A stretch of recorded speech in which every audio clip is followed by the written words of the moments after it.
Let me show you what I think is, I call this, it's the sledgehammer. It's the man maker. You guys ready? What we can do is at our gym we have a couple kegs. Do you guys have any kegs in this gym?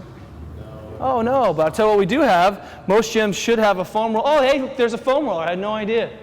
Right? So this is a big nasty global stretch. Come on. So if this is not high enough, this could be done on the back of a glued ham, right? But go ahead and lay that perpendicular. And you're going to see after the precision and scalpel-like efficiency of the other ball, right, that this feels like for kids, right? Go ahead and roll back and forth. You laugh at the mobilization, right? No big deal. Yeah, and that's the problem, is that most of us, this helps a lot of us. So if I have one of these, could I still do the same thing? Can I go both arms up overhead and try to get that thing? Right? And now I'm getting a little bit more global, right? And we're just kind of creating a bigger stretch. Well, what happens if I tied in grabbing something heavy, okay? So do this for me. Okay. Bridge your butt up, okay? And we're going to go to the ground with this thing, okay? To the ground. Good. And then I want you to lower your butt as the tensioner, but pull your rib cage with you. Is that different? Yeah, it's different. It's different. And what's happening here now is that we first took his butt up to bias him into the position. Arms are straight. That unloads the shoulders, right? If he was higher up off the ground, this would be worse, right? He straightens the arms out into this idealized position, and then we use the dropping of the rib cage as the tensioner. So drop your rib cage, pull that down with you. And then we get the stretch. And that suddenly feels like it's not just ribs stretching and tearing, right? It's gristle, right? So now can we do some contract relax in these things? Can we start combining our techniques? Yeah. Take a big breath. Just tighten everything up.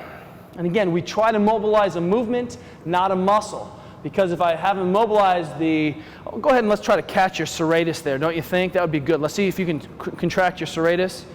Yeah, what's that? Right, so that's the right answer. So what we're doing here is that if he just drags this down into this position, trying to get, and then just tightens up, release, tighten up, release. Good.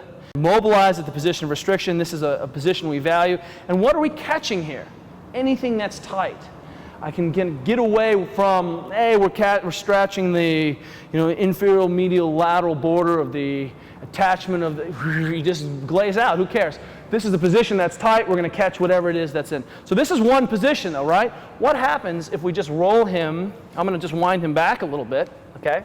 Go ahead and wind back towards me, come back towards me. Okay, now we're just in a little bit different position. Grab that kettlebell, right? Lift your butt up high, straighten your arms. Really try to be straight, because what we want to do is bias that position first and then apply the tension, or otherwise it's the opposite where I'm stiff here and trying to stretch. So I get a chance to be in the perfect position and then I apply the tensioner through the body. So I'm stretching the body on the fixed arm. Good, now drop your butt and drag that rib cage with you. Oh, there you go, there it is, huh? Hold, hold, hold. Right now I'm like that dwarf in Braveheart, like pulling out his intestines, right? Burning them in front of his eyes. Freedom! Good.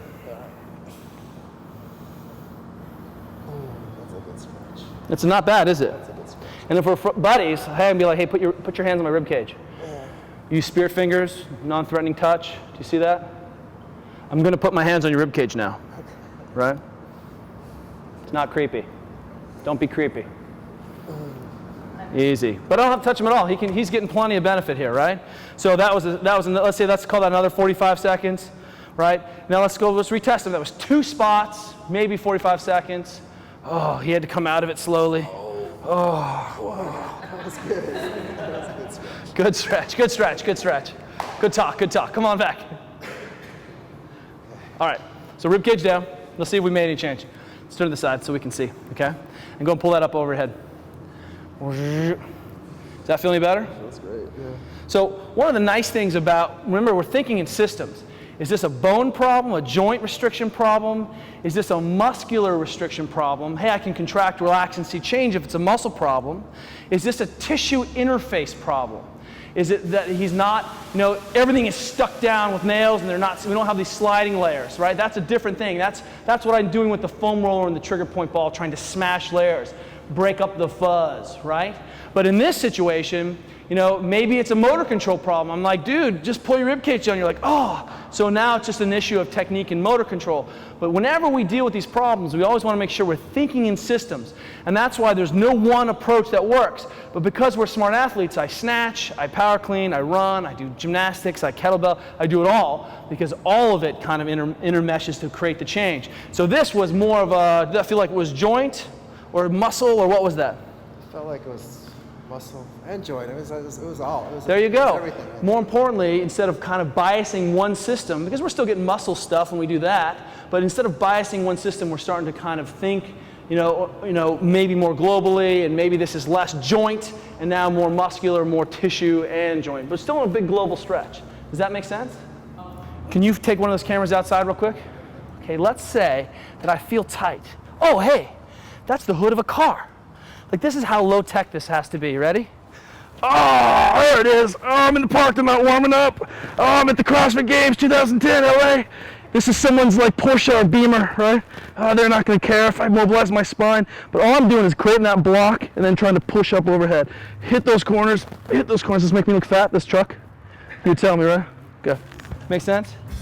Savant told me I looked hairy and skinny on a video recently. I was like, hairy and skinny?